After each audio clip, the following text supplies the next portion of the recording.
Assalamualaikum warahmatullahi wabarakatuh. Kami dari kelompok 4 ingin mempresentasikan hasil diskusi kami, yaitu keterampilan yang harus dimiliki oleh seorang insinyur. Sebelum masuk ke topik pembahasan, izinkan saya memperkenalkan diri. Nama saya Gasani Maiza dengan NPM 25041101100031. Saya sedang mengambil mata kuliah pengantar rekayasa dan desain yang diampu oleh Bapak Elizar.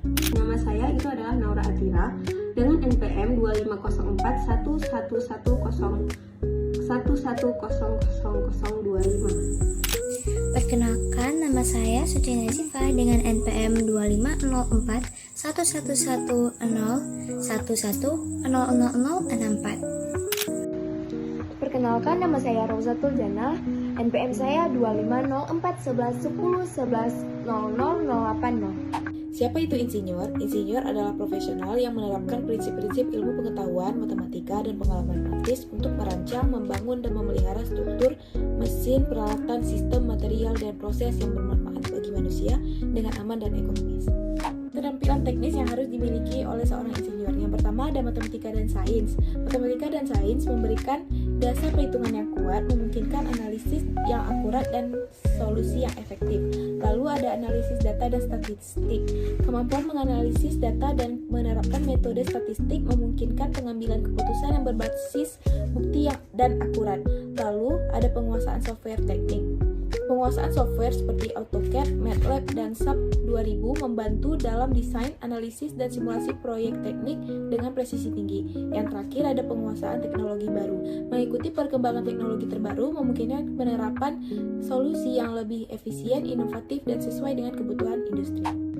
Jadi selanjutnya itu ada pentingnya pemikiran kritis bagi para insinyur. Yang pertama, pentingnya pemikiran kritis bagi para insinyur itu adalah membantu menganalisis masalah kompleks. Yang kedua, itu menghindari kesalahan fatal dalam proyek. Yang ketiga, itu ada memilih solusi yang paling efektif dan efisien. Yang keempat, itu ada menilai resiko dan mencari alternatif terbaik. Yang kelima, itu ada membuat keputusan berdasarkan data, bukan asumsi. Yang keenam, itu ada menumbuhkan sikap teliti dan hati-hati dalam bekerja. Pada slide ini, kita akan membahas tentang soft skill yang memegang peranan penting bagi seorang insinyur. Banyak orang yang beranggapan bahwa yang terpenting itu adalah kemampuan teknis. Memang benar, keterampilan teknis itu memang sangat dibutuhkan. Tapi tanpa soft skill, kemampuan tersebut sulit diterapkan secara maksimal. Contohnya komunikasi. Seseorang insinyur harus bisa menjelaskan ide teknis dengan jelas, baik kepada tim maupun kepada klien. Kemudian kepemimpinan.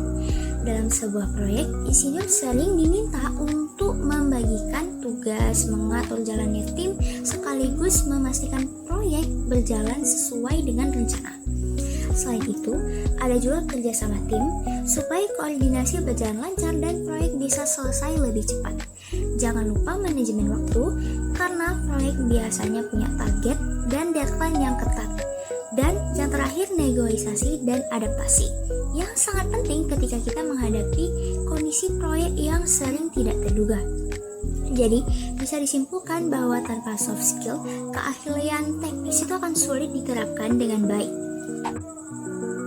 Berikutnya kita masuk ke strategi yang perlu dimiliki oleh seorang insinyur di era perubahan yang sangat cepat seperti sekarang ini. Teknologi terus berkembang, sehingga kita juga harus terus belajar, misalnya dengan ikut kursus, seminar, atau sertifikasi. Selain itu, kita harus mengikuti perkembangan teknologi yang terbaru, lalu beradaptasi dengan alat maupun metode yang baru muncul. Satu hal yang tidak kalah penting yaitu membangun jaringan profesional atau networking. Karena dengan jaringan yang luas, kita bisa saling berbagi ilmu dan peluang.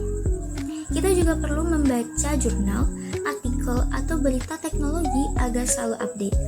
Dan yang terakhir, insinyur masa kini harus mau belajar lintas bidang. Misalnya, seorang engineer di bidang komputer perlu mempelajari AI dan machine learning untuk mengembangkan sistem cerdas. Jadi intinya strategi ini tuh membantu kita agar tetap relevan, mampu bersaing, dan berkontribusi di tengah perubahan teknologi yang sangat cepat ini. baik, saya akan melanjutkan hasil presentasi yang sudah kawan saya bawakan. Di sini ada prioritas keterampilan muda untuk insinyur muda. Dan di sini ada beberapa poin. Poin pertama, kuasai dasar teknis, matematika, teknis, software penting. Nah, jadi insinyur harus punya fondasi kuat agar bisa memahami dan menyelesaikan masalah teknis dengan tepat. Di poin kedua, latih pemikiran kritis dan problem solving. Jadi, tidak hanya mengikuti instruksi, tapi mampu menganalisis masalah dan menemukan solusi efektif. Poin ketiga, tingkatkan komunikasi agar ide mudah dipahami. Ide atau rancangan teknis harus bisa dijelaskan dengan bahasa yang jelas agar tim atau klien mengerti. Di poin keempat, bangun rasa percaya diri dan inisiatif dalam mengambil keputusan. Jadi jangan ragu, berani ambil keputusan yang tepat berdasarkan logika dan data. Poin kelima, asah kemampuan kerja sama tim sejak awal. Jadi proyek teknik selalu melibatkan banyak orang, jadi penting bisa bekerja sama. Poin keenam, belajar manajemen waktu untuk menyelesaikan tugas tepat di deadline. Jadi mampu mengatur prioritas agar pekerjaan selesai sesuai target. Poin terakhir, terbuka pada perkembangan teknologi baru. Jadi dunia teknik cepat berubah, jadi harus mau belajar hal baru agar tidak tertinggal.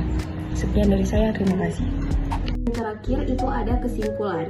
Jadi kesimpulan yang udah tadi kami presentasiin itu adalah insinyur itu perlu menguasai keterampilan teknis sekaligus soft skill agar mampu bekerja secara efektif. Pemikiran kritis itu membantu dan memecahkan masalah, sementara komunikasi dan kerjasama itu memastikan proyek agar berjalan dengan lancar. Di era teknologi yang terus berkembang ini, insinyur itu harus terus belajar dan beradaptasi.